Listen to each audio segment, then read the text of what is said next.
Unilateral action, the administration plans to issue new guidelines that would bar any facility that receives federal Title X funding from performing abortions in the same building. The move obviously is aimed at Planned Parenthood, which performs 40% of all the abortions committed in America. Lila Rose is the founder of the anti-abortion group Live Action, and she joins us tonight. Lila, thanks for coming on. Thanks for having me, Tucker. Is this a meaningful step? It's a big step. I mean, Title X has been a slush fund of money of $60 million a year for Planned Parenthood, coming right from taxpayers, going right to the biggest abortion chain. So to cut that money, you still have over $400 million they're getting through Medicaid reimbursements, but it's a big step in the right direction.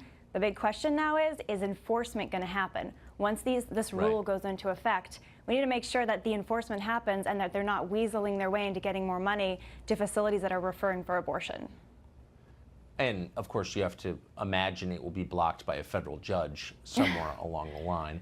There's always a bit of blocking by judges, pro-abortion judges. That usually happens. That's for sure. So Planned Parenthood takes this money, hundreds of millions of dollars in taxpayers funding every year. It's obviously a component of the Democratic Party, which is its own conversation. But it raises an obvious question, which is there are no other private sector organizations that can provide the health care Planned Parenthood provides, but that don't supply 40% of the abortions in this country. It's ridiculous. There are literally thousands of federally qualified health centers that are far more qualified to provide holistic care that don't commit abortions that could receive both the Medicaid reimbursement money and Title X money, and there are other providers that can receive that money. But Planned Parenthood is, again, in the pocket of the DNCs, in the pocket of Planned Parenthood, and once they get their $500 million of money a year from taxpayers because of the Democrats, unfortunately right now, and the Republicans in some ways enabling it by not fighting it enough, then they turn around and fund the Democrats in their election. So it's a real pass-through of money. But look, this is a corporation, Tucker, that's killing 320,000 children every single year in this country. They're in scandal after scandal. Their other services that they claim to provide have gone down according to their own annual reports. Their total number of patients have gone down, pap tests have gone down, no mammograms, prenatal services almost negligible. Abortion's their cash cow, and they're going to fight this new rule from Title X from the administration tooth and nail because this is the way that they survive.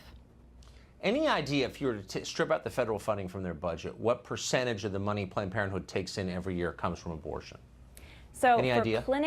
So for clinic income, they're making, so the actual money they get from their clinic operation. So it's not the donations from George Soros and Warren Buffett. It's not the donations from taxpayers, the $500 million a year from taxpayers. It's about 50%, nearly 50% of their clinic income is from abortion. So if you strip away the money from the wealthy pro-abortion billionaires, and you strip away the money from the abortion activists, and you strip away the money from taxpayers, you're really left with abortion being the cash cow at Planned Parenthood. A few $100 million is left of clinic operations, and of that, it's well over $100 million in abortions. So it's all about abortion, obviously, and let's stop pretending. So the core Democratic argument politically, is, in every way, if we have more abortions, the Democrats are telling us, we'll be happier.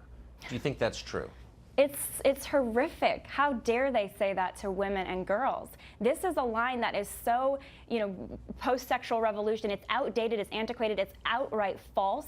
It's abusive, it's killing children, but it's telling women that somehow abortion is good for them. Abortion is not health care. Abortion is an act of violence against a child who's innocent and forming and against a woman's body. This is a shame. It's a scandal. And so when you have Democrats or you have folks getting up there pretending to care about women and standing up there, Maxine Waters, whoever it is, and saying that they represent women, shame on them. It is the furthest thing from the truth.